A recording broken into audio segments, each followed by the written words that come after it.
welcome back to EDH Deck Building. I am your host, Demo, and it is my anniversary. Once again, it is my 4-year anniversary. I've been doing this for 4 years now, that's right. And every anniversary, I like to do a little bit of a special video, which I will be doing here. I will be talking about all the best Commander cards that have come out since I started my channel. So just to be perfectly clear, I won't be talking about the best Commander cards there are entirely just since I started my channel on December 6th, 2020, which was, by the way, after Commander Legends. So no Commander Legends cards will be included here. So I started my channel between Commander Legends and Kaldheim in that area. So the first set I am starting with here is Kaldheim up into and including, I believe I have one Foundations card on this list.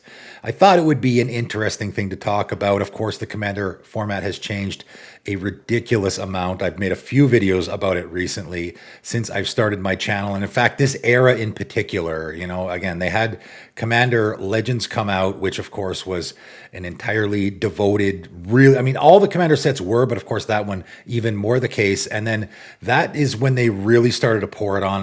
They were making more legendary creatures, making more Commander staples, but I think after Commander Legends, Kaldheim, that was when they really started pouring it on with like having 30 legendary creatures or 40 legendary creatures in every set, having auto-include staples in every set, even standard sets. Of course, they were doing the Commander Precons in every sets. I mean, they started with that with Zendikar Rising, which was right before Commander Legends, but then obviously going forward, they were doing it with every set. So we really have gotten the most amount of change in the Commander format in the last 4 years, and obviously, especially with the last few months as well of this year. Just an incredible amount of change. I thought I would go through and talk about what I think are all the best cards in the Commander format that have come out since my channel started. I decided to do it in a group. I actually went through and just started picking out all the best cards, starting with Kaldheim, going up all the way to Foundations. And I ran into a couple of issues. Mostly, I just had way too many cards to talk about. And I was like, how am I going to get this list down to a reasonable number? I also had a lot of white cards. In fact, almost half the list was white cards because, I mean, in my opinion, white has done by far the best over the course of my channel anyway, the last 4 years, right? So I'll be doing it by grouping, including lands, including artifacts, top 5 from each, and I thought it would be easiest that way. I will not be reading any cards, by the way, just so you guys know. They're all Commander staples. You guys should be very aware of what they're already doing. And if I read every single card, this video would take 3 hours. So I'm going to try to move through it a little bit quicker. If you've really been enjoying what I've been doing the last 4 years, come join my Patreon. It helps support the channel. Also, if you just enjoy my content, I have more content there as well, right? I have a lot of people that comment on my videos that, hey, how come I'm just discovering your channel now? Or, hey, how come this guy doesn't have more subscribers? You should have way more than what you have. If you're any of those people, you can come join my Patreon. I have lots of great content on there as well. I'm also, I would say, a little more genuine there. I mean, I'm a pretty genuine guy. What you see is what you get on my channel, but I'm even more honest and genuine on my Patreon. I don't hold anything back at all. If you want a deck made by me, I can do that. If you want me to do a deck doctor and just look at your deck and analyze it and make some suggestions, I do that on there all the time. And we also play fun casual games on there all the time as well on my Discord. So come check it out if you're at all interested.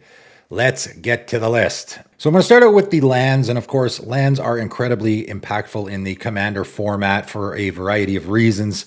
First of all, because of mana fixing, but also because utility lands that are doing particular things are super easy to slot into any of your decks, right? You just take up a land slot. And I would imagine a lot of people who were playing 80% basic lands in their deck 4 years ago are now playing like 4% or something, you know, like it's probably changed a lot. I imagine most people, myself included, have a lot more non-basic lands in their deck than they did 4 years ago.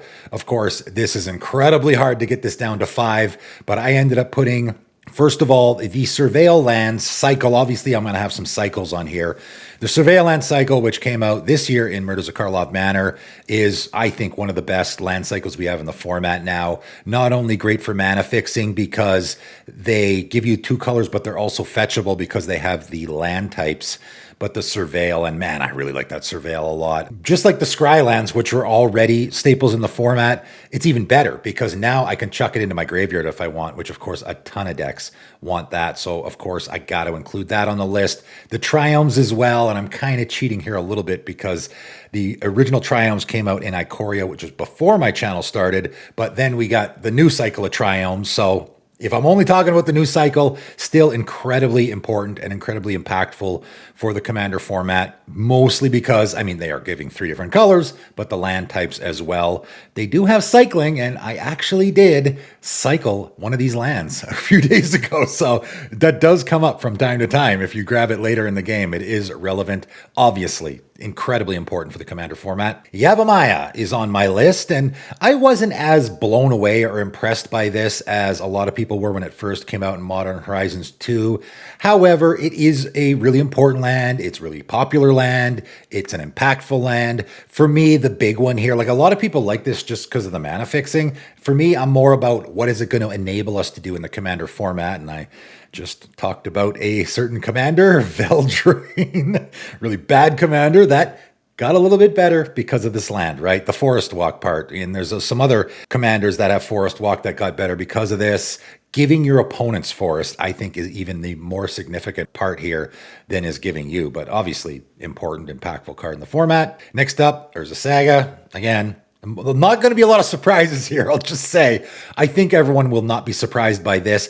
I guess I could have maybe included this in the colorless options, but of course, the colorless, the artifacts, colorless, whatever you want to call it, hard getting that down to 5 was really difficult. So I included this in the lands because, of course, it is a land.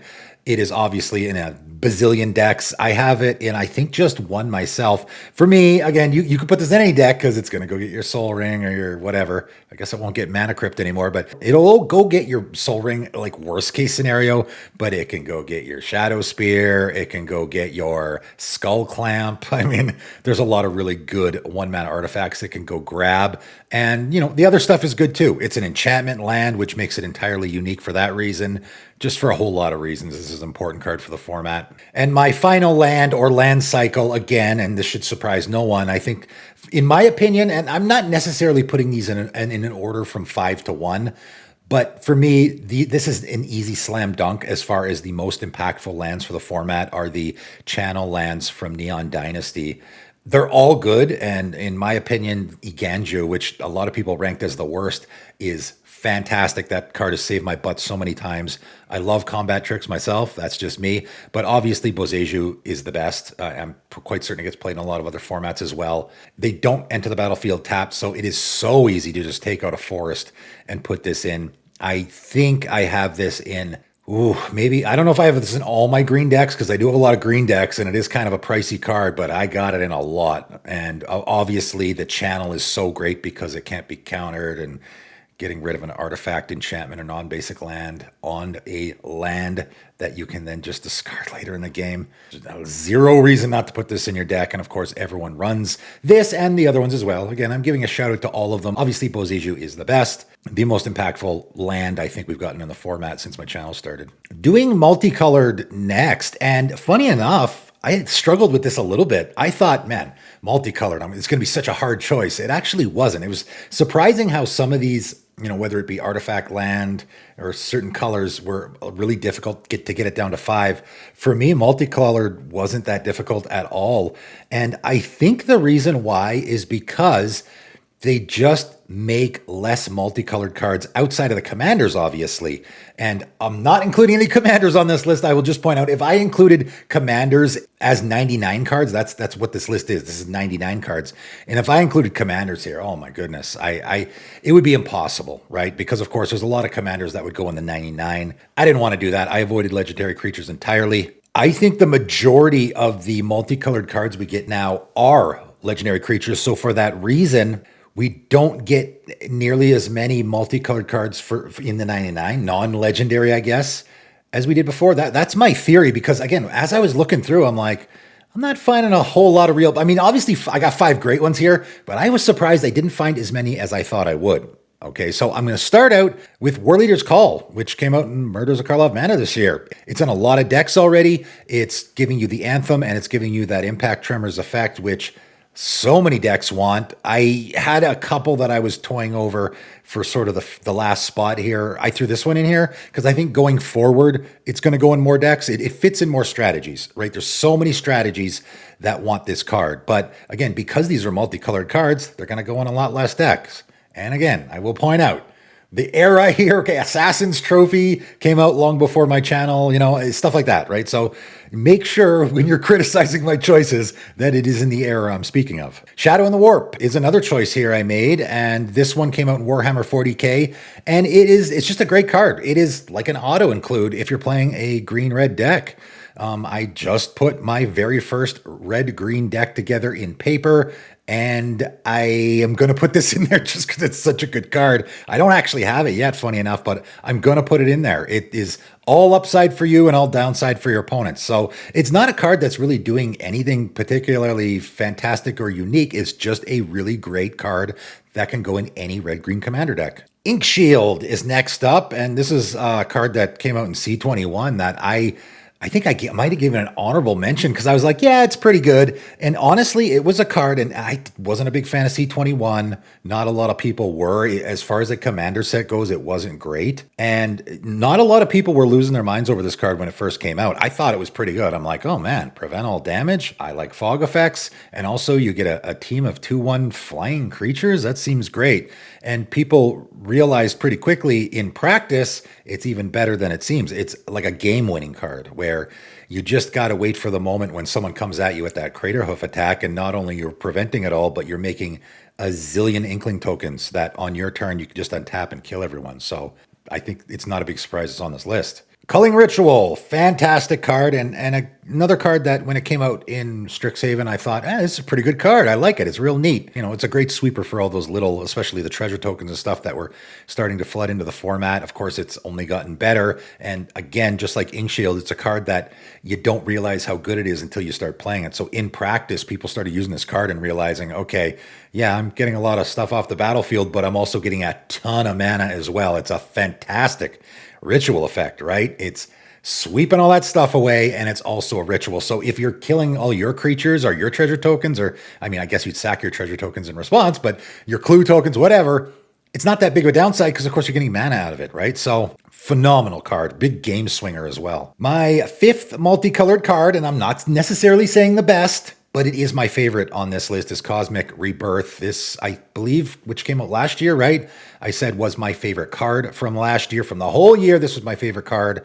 I just love effects like this. And it is a card that it fits into that category. I mean, it's not doing something entirely unique, although I would say returning a permanent card, mana value 3 or less, to the battlefield at instant speed is pretty unique. What else is doing that? Not a lot, right?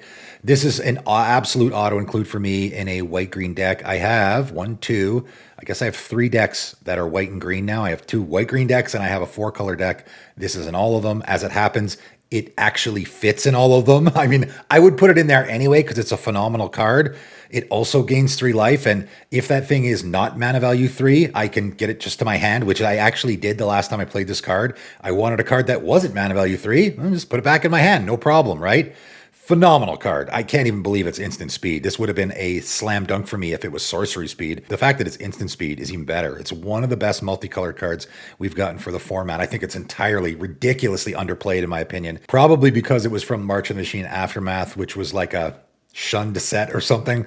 So go run this. Even if you don't like that set for whatever reason, go out and get this card. It's phenomenal. Getting to the artifacts, and I guess colorless artifacts, whatever, but I just put artifacts here. I don't think I have any non-artifact colorless cards on this list. So these is essentially the artifacts, which of course has to be a category of its own.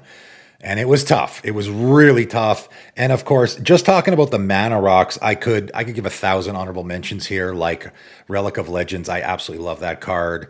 Patriarch's Seal. If you have any deck where you want to be untapping your commander, Decanter of Endless Water. I mean, there's so many. Again, we get one every set. It's really, really tough to nail it down to 5. For me, I put Liquid Metal Torque in here, and a lot of people would say those other mana rocks I just mentioned would be better than this. For me, the fact that this turns permanents into artifacts is just so important for so many decks. Again, that's another thing. It's not just, this is just a really powerful card for the format. It's also, this is doing a unique thing. And there's a few cards on this list list that they're on the list because they're super important for the Commander format because of what they're specifically doing, not just because they're the best card ever and they're in a million different decks, right? This is actually not in a lot of decks, not nearly as many as it should be, probably. Again, as I said, pretty much since this card first came out, I think when Modern Horizons 2 came out, this might have been top 3, I think, on that list. I'm not taking it back. I absolutely love this card.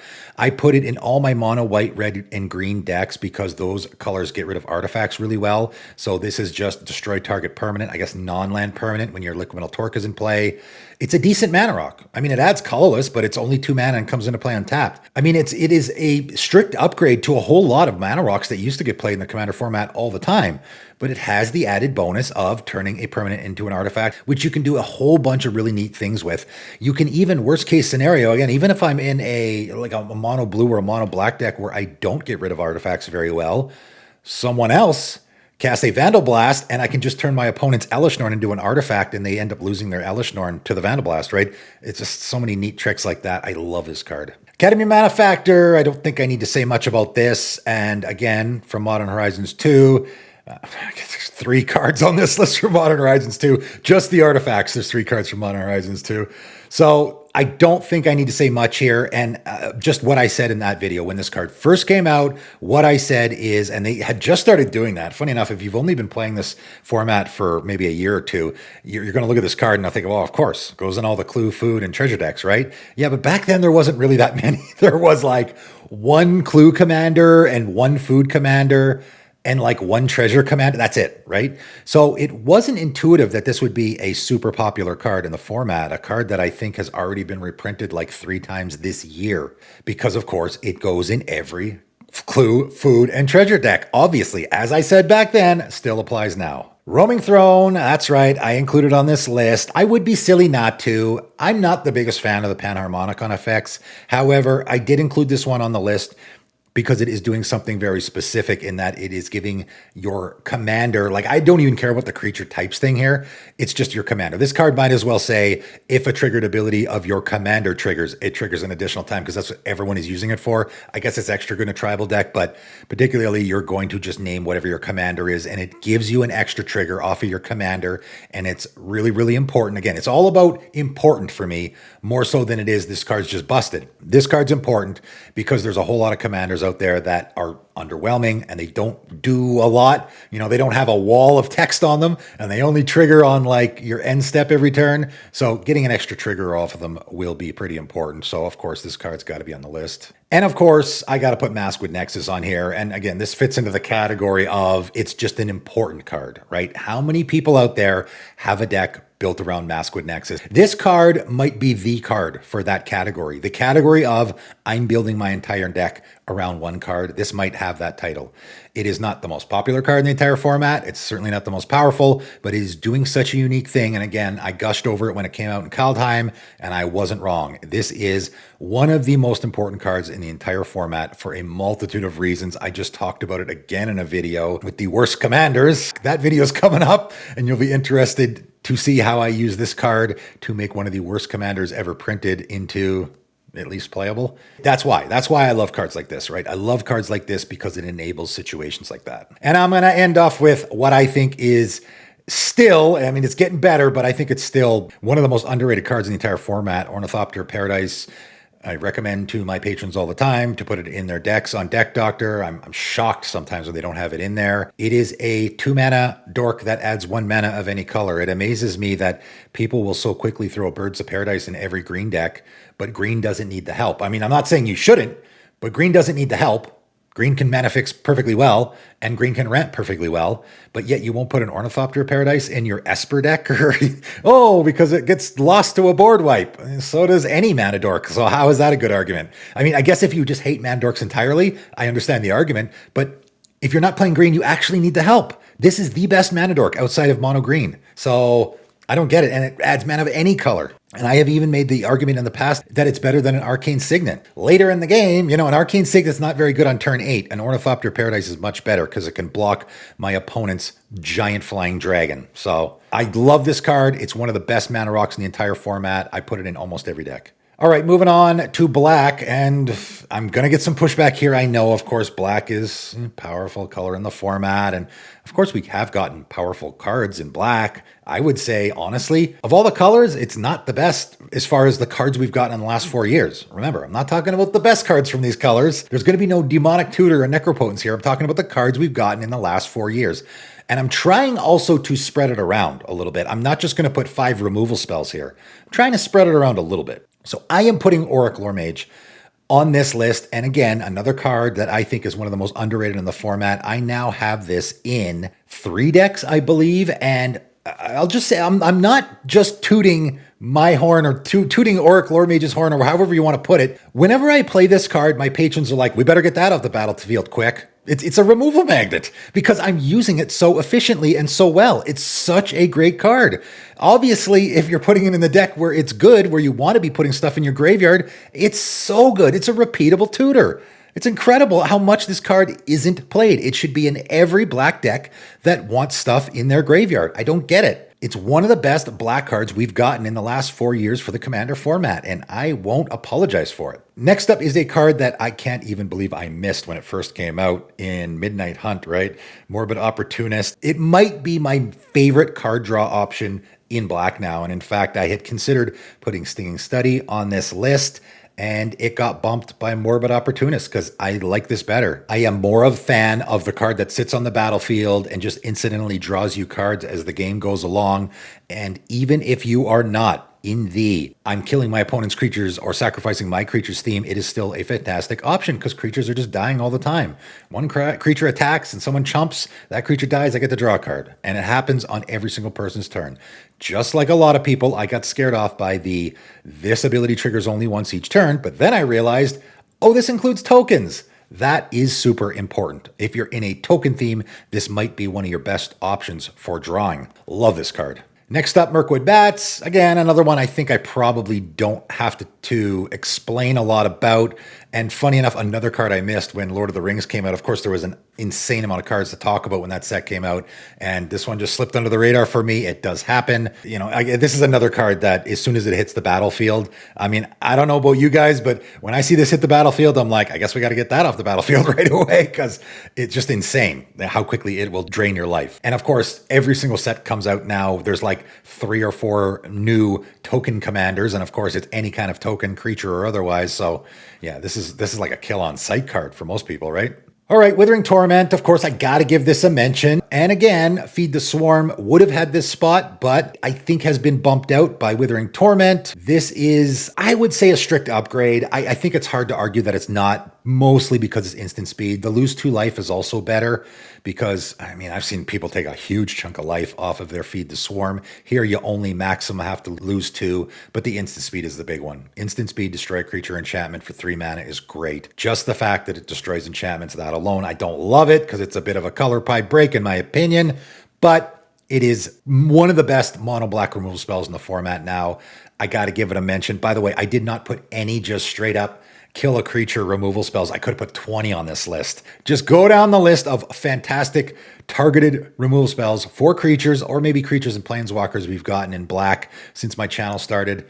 I didn't mention any of them. I didn't have room. I put this on instead because it hits enchantments, which I think is more important. Again, talking about the Commander format here, and color identity, of course, is crucial. Lastly, I'm going to say Black Market Connections, and I'm trying to be unbiased here a little bit. I honestly think that Ornithopter Paradise and Auric Loremage are some of the most underplayed cards in the entire format, but I am trying to be unbiased here and objective, and obviously Black Market Connections is a fantastic Commander card, despite the fact that I don't own a copy of it. I don't know if I'll ever buy a copy of it, and obviously it's not in any of my decks.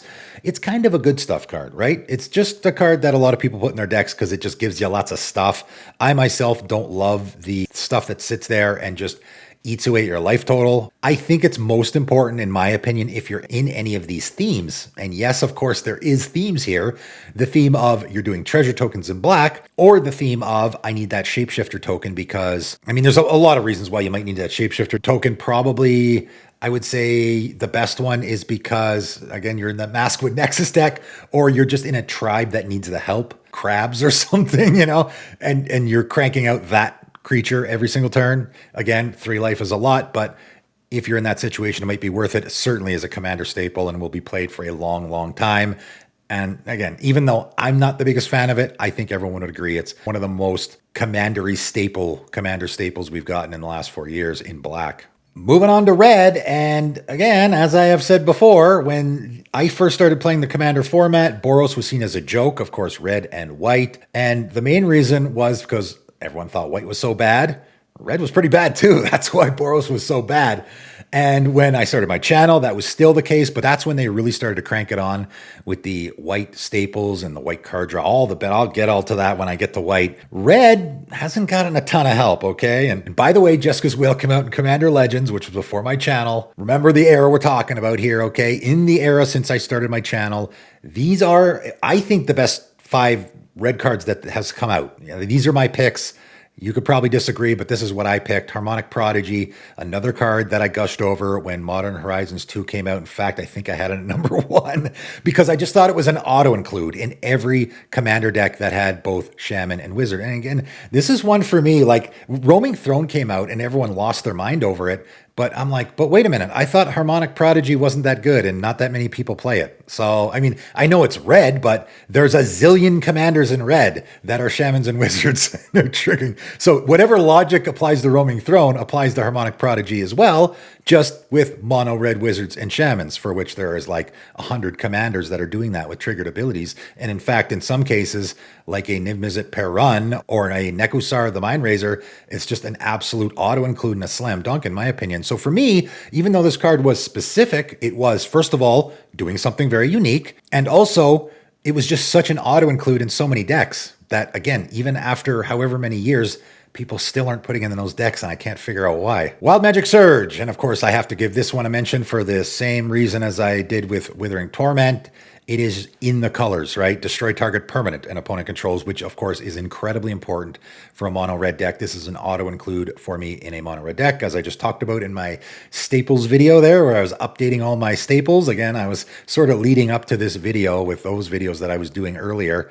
And this is just a must-have. It really is a must-have, and it's cheap as dirt, so there's no excuse for you to not have this in your mono red deck. And then outside of that, an Izzet deck as well, mostly because of enchantments. Enchantment removal is so important in the format, and Izzet doesn't do that very well. Obviously, mono red doesn't do it very well. Rakdos is another one that, I mean, although black is getting better at destroying enchantments, but a Rakdos deck you might want to give it consideration as well, just because of the colors. Super important for the format. Cursed Mirror, another card that I've been gushing about since C21 came out. And I, again, wasn't a big fan of C21. I don't think it was a great commander set, but there was a couple cards from there that I really liked a lot, and Cursed Mirror was one of them, and I knew a ton of people were going to be playing it.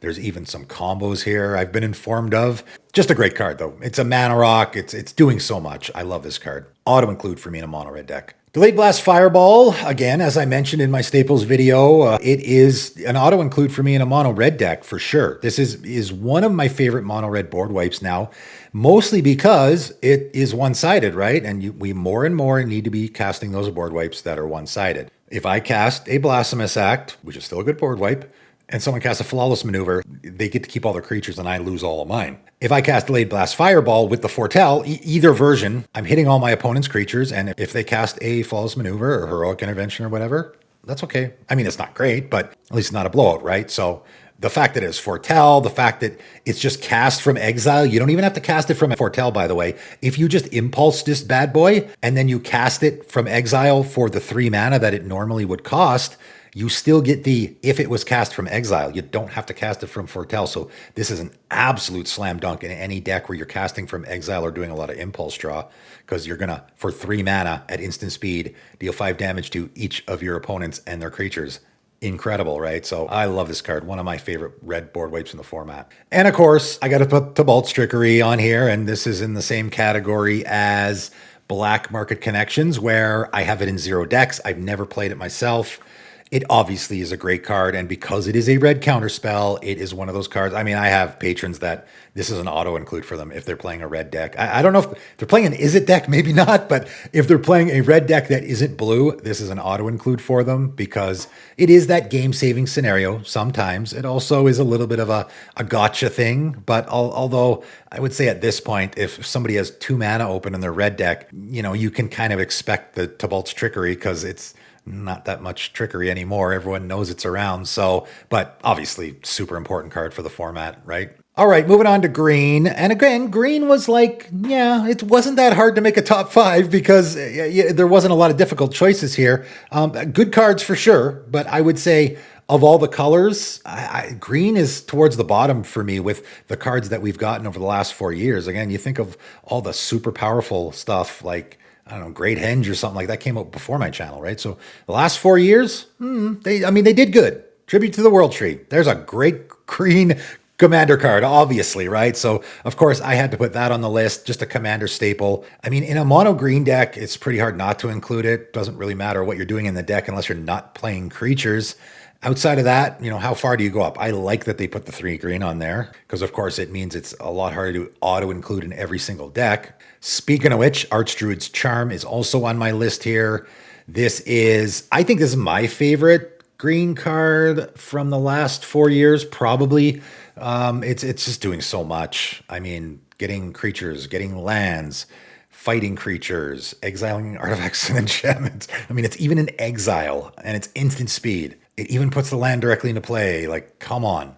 I immediately bought 3 copies of this and put it in my mono green deck.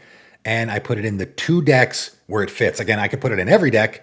Well, maybe not every deck because it is the 3 green pips, but I put it in the 2 decks where I needed to actually be searching for creatures and lands. So I'm like, I guess I got to put it in there. I'm actually kind of shocked that this isn't in more decks. It is so good. Tamiyo Safekeeping, pretty simple. I mean, it's just an auto include for me in in the mono green decks, a lot of 2-color decks, even in a green white deck. I think I play this in one of my green white decks. Just giving any permanent hexproof and indestructible is so important, especially in today's meta with all the fantastic removal flying around. And if you're in a green deck, of course, this is one of the best things that green can do. I mean, ramp, obviously, but also doing this is really, really important. And not every color can do it. So if you can do it, you better be doing it because it's a huge advantage for you. And this, for me, goes in so many decks. Unnatural Growth I have. Again, it got kind of hard. I was like, man, I don't know. I mean, this is a good card. And it is in a lot of decks. It is, in fact, in more decks than is Archdruid's Charm, which is pretty surprising because I think Archdruid's Charm is far better. It is a good commander card, for sure. It's in a lot of decks. Again, lots of pips here. We got 4 green pips on this bad boy. I threw it on the list even though I would say I was a little reluctant to do so because it's just making your creatures bigger. I don't know. It certainly is a commander staple, I would say. It's definitely a good commander card, so I think it deserves to be on this list. But for me, this is kind of a bit of a signifier that green didn't do extraordinarily well in the last 4 years, in my opinion. And the last green card on the list is going to be Cankerbloom. And again, this is what I got. I don't know. It's in a lot of decks. It is a good card. It's maybe the best version of what this is doing. So that is significant, right? It is one of those creatures, and there's lots of creatures in green that do this. It's one of those creatures that sacrifices, destroy an artifact or enchantment. And then also you can proliferate with it, which of course a lot of decks want to be doing. It also is a 3/2. I didn't even realize that at first until someone pointed it out. And I'm like, man, that's a huge creature for 2 mana that's doing all that stuff. Talk about ridiculous power creep.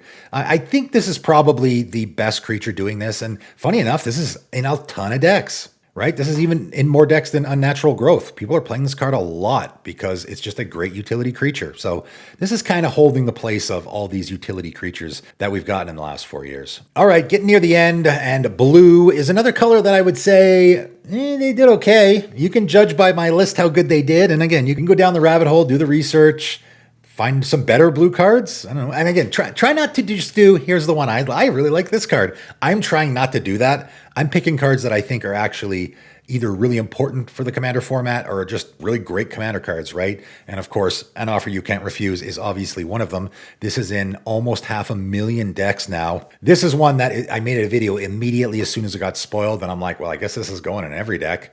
And it certainly is. It is one of the most popular counterspells in the entire format now. It is probably my favorite counterspell. If I'm making any deck that has blue, whether it be a mono blue deck or a 5-color deck, this is probably the first counterspell I put in there. It's affordable, obviously. That's one of the reasons I could put a Force of Will or a Fierce Guardianship in there if I want to break the bank, but I'm going to put this in because it's a great counterspell that's also affordable. Again, that plays into why it's more popular and why it's a better card or whatever.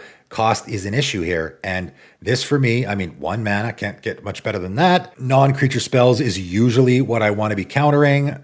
Giving my opponent 2 treasures, who cares? Again, that's the people pushing back on me. Oh my God, give your opponent 2 treasures. Oh, the horror. I didn't care, and I still don't. And I still think this is one of the best counterspells in the format. All right, Solve the Equation. Again, another card that when Strixhaven came out, this was very high on my list. I'm like, well, this is going to go in every deck. I mean, it's just searching for instants and sorceries. It's a tutor, right? And trying to think, what else have we gotten for tutors in the last 4 years? I mean, again, obviously all the super powerhouses that came out way before my channel. This might be the best tutor we've gotten since my channel started. So I do got to give it a list here. And funny enough, when this came out, I was like, I'm surprised we haven't really seen anything like this before. I mean, we kind of have, but just a sorcery that goes and gets any instant and sorcery out of your deck seems pretty great, right? And again, very versatile. Why wouldn't you want to put that in your deck? I mean, you could, obviously. And of course, it is in a lot of decks, but just the enabling of what it does. Again, that's why I like cards that enable you to do things. I know people don't like tutors, but if I'm playing a Izzet Warp World deck, how am I going to get my Warp World, right? I got to go get it with this. So that's kind of my thought process. And that's why cards like this are important in the Commander format. March of Swirling Mists, I chose because one of the things that, funny enough, Blue did way back in the day and now is doing a lot more. And one of the most important things they can do, again, just like with the Tamiyo safekeeping argument, if I'm playing a blue deck, I am absolutely going to put stuff in there that's going to phase out my creatures, and Blue does that pretty well. I think this is the best. I also like this one because it phases out target creatures. So, of course, you can use it on your opponents as well, which I absolutely did the last time I cast this spell. It also can be cast not for free, but for a lot cheaper by exiling blue cards from your hand. So it's doing that as well. I think this is the best version. There's a few versions out there. This is kind of holding that place of those cards that phase out stuff because, of course, that is really important in the Commander format. This is the best of the bunch, in my opinion. Ravenform is the best of the bunch as far as the blue removal spell that's come out in the format, and I'm sure I will get some pushback on this. I could give Resculpt a honorable mention. It is, of course, doing pretty much the same thing. A lot of people like the instant speed. I am just a big fan of Foretell. I got a few Foretell cards on this list. And of course, the main reason why it's on this list is because not only is it exiling a creature, but it is also exiling an artifact. And maybe I'm giving Ravenform the nod here because it was the first card to do this. When I first saw it, I'm like, well, I guess that goes in every blue deck. I was super pumped to see it too because I was just really sick and tired of not being able to get rid of artifacts in my blue deck or in my Dimir deck, right? So, man, this went in all my decks. I've been playing it ever since, and I will probably be playing it forever. And I put Archmage of Runes on here. This is the one card, I believe the only card I have from Foundations, of course, which is the brand new set. And I put this on for a couple of reasons. One, because I was like, man, I'm not a lot of great blue cards to put on this list, in my opinion. Obviously, Archmage of Maraudus is going to be in way more decks because it's been around since, Strixhaven, right? And I could have put that on the list. I put this one on the list because I think going forward, maybe this will be played more. Maybe. I guess Archmage Emeritus gets the Magecraft, which is also copying spells, which in certain situations could be better. Here, it's only when you cast instants or sorceries, but also you got the cost reduction, which is super important in any deck where you're doing that. This just seems like, just like Archmage Emeritus, this seems like an auto-include in every mono blue or Izzet or Grixis spell slinging deck going forward. It's also a bigger creature, a 3/6. That's not a small boy, right? So, I don't know. Maybe you would argue that Archmage Emeritus should have this spot. I threw this in there. I thought I'd include a Foundations card on the list. But, whether or not this one's better going forward, I guess we'll find out. And ending off with white. And I'm ending off with white because this was the toughest by far. I could have made this entire list white protection spells. The top 5 white protection spells we've gotten in the last 4 years. I could have made this entire list the top 5 white draw spells we've gotten in the last 4 years. I could have made this list the top 5 white ramp spells we've gotten in the last 5 years. Again, I probably had all of that when I first did it. When I first went down and grabbed all the great cards we've gotten, I'm like, wow, I've got like 5 white draw spells on here, 5 white ramp spells, whole bunch of protection spells. That's why I decided to go down to only 5 per color. And that's also why I decided to just divvy it up here. So again, I only have 1 draw option on this list, even though I could have easily put 5.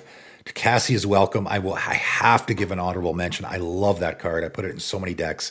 It's a great card draw engine. But of course, it got bumped by Esper Sentinel, which is one of the most popular draw options in the entire format. And I'm not talking about mono white. I'm talking about in any color. It is in almost 500,000 decks. This is one of the most popular card draw options in the entire format, guys. Esper Sentinel is my card draw option for white in the format over the last 4 years. I think everyone would agree. Flare of Fortitude is my pick for the protection spells. And this is, again, into the category of incredibly underplayed. It is criminal how underplayed this card is. It has saved my butt several occasions. It has cost me the game on several occasions already because my patrons were casting it. I mean, it's incredibly good, and I would even make the argument it can be better than a Teferi's Protection in most situations. Obviously, Teferi's Protection will protect against more stuff. However, Flare of Fortitude does 2 things that Teferi's Protection does not. Well, I mean, it does 3 things. It's also a sack outlet, which in any deck, like I have a couple where you want to be sacrificing creatures, it's literally a free sack outlet. So there's that as well. It also is not phasing out your stuff, which can be sometimes really, really important. Yes, phasing works great against Cyclonic Rift or Farewell and stuff like that.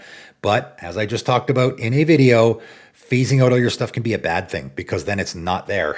Then your commander's not in play. So you're not getting triggers off of stuff happening, creatures dying, whatever the case may be. So sometimes Flare of Fortitude can be better because it keeps your creatures in play. But of course, the big reason why it's better is because it's free. And you don't have to leave that 3 mana up. I mean, again, I imagine most people, when you have Teferi's Protection in your hand, I mean, I know I always did this. When I had Teferi's Protection in my hand, I just always left 3 mana open because you never know. You're going to feel like an idiot if you tap out and then someone casts a Farewell, right? So you just always leave the 3 mana open. I mean, you could still do that, but here you don't have to. You can still feel good passing your turn with no mana open, assuming you have a white creature in play. It's a really great feeling. Now I understand all those guys that play Force of Will. I get it. It's like a security blanket, right? I pass turn, I'm completely tapped out, but I have a white non-token creature in play. So if someone casts a board wipe or maybe a giant exsanguinate, again, this protects your life total as well, I can just cast this for free. It's a pretty great feeling. This card is fantastic. I have it in at least 3 decks, maybe 4 decks now. My pick for ramp for white is going to be Deep Gnome Terramancer. And again, another card that I was gushing over when it first came out, and another card that I'm shocked it doesn't see more play. Not going to beat a dead horse here. I have talked about this card so much on my channel already. I mean, it's played a lot, it is, but it should be played way more. It's my favorite ramp option for white. It's got flash. It can over ramp you. So in other words, it's not catch up ramp. You can have 10 more lands than all of your opponents and still get lands off of this. It's unique in that way. It was also getting a Plains card, which means you can get a Triome. It's amazing. It's my favorite pick for sure. And I think it's the best. Again, I'm trying to be objective. I think this is the best white ramp option we've gotten in the last few years. For removal, of course, it's Farewell. I have to say, and I thought, okay, I could put spot removal here or a board wipe. I think without a doubt, the most impactful white card that we've gotten in the last 4 years since my channel has been going is Farewell, right? I mean, I think it's the most impactful. If we're just talking about an impactful card in the Commander format, I mean, it certainly has people talking. I have compared it to Cyclonic Rift, and I think accurately so. And in fact, when I'm watching other content creators now talking about, interactions, how good cards are, and stuff like that, they are using Farewell as the example. People still use Cyclonic Rift as an example. I used to use it all the time, but more and more we are seeing people use Farewell as the example of how does this stand up against a Farewell? Because that's how impactful this card has been in the Commander format. It is likely, for sure, it is one of the most impactful cards we've gotten in the Commander format in the last 4 years. So obviously it has to be on this list. It is also arguably the best board wipe. I would say it probably is. If you're just talking about getting rid of everything, this is the best board wipe in the entire format. And my last white card is my favorite Aven Interrupter. I have to put this on the list. And I'm not just putting it on the list because I like it a lot. I'm also putting it on the list because it's just very unique. It fits into the category of, and I obviously could have put 1,000 other white cards on here. Well, at least 50. I put this on here because it's in that unique category and I wanted to put one of the really unique, interesting cards on those list. It is a creature counterspell in white. Essentially, I love cards like this. It's just so interesting and unique. I put it in a bunch of decks. It's kind of a white counterspell, kind of. Obviously, white doesn't really do the counterspell thing entirely, but it's doing it pretty good here. I just played a game recently, actually, where my opponent had this in their graveyard, and I can't remember what deck it was. Oh, it was the Abzan guy that can get stuff back into your 3 mana value stuff out of your graveyard. And I'm just thinking, man, he's got that in his grave. It's just a counter spell that he can keep getting back out of his graveyard over and over again, right? So that's the kind of neat scenarios you can get into with cards like this. That's why I like him so much. It's one of my favorite white cards we've gotten since my channel has come out. I have this in at least 3 decks. I just really love creatures like this, abilities stapled on creatures, stuff like that. That's sort of my thing. So I thought I would tack it on to the list. That is it. That is all. I think we got 40 cards here, right? So all the best cards in the certain color combinations and lands and artifacts and all of that since my channel has come out. 4 years now. Yay me. Still going strong, I guess. Thanks for all the support, you guys, all of the viewers out there, and of course, my patrons particularly. I don't mention you guys enough. I love the support. I love the community over there as well. I've actually, I would say, made some friends over there. Guys I play games with all the time. It's a lot of fun. Come join us. Let me know in the comments below what I missed. I'm sure I'm going to hear a bunch of them. Remember, we're starting with Kaldheim all the way up to Foundations. Let me know the cards in these specific colors that I missed. That is it for today, though, and thanks for tuning in.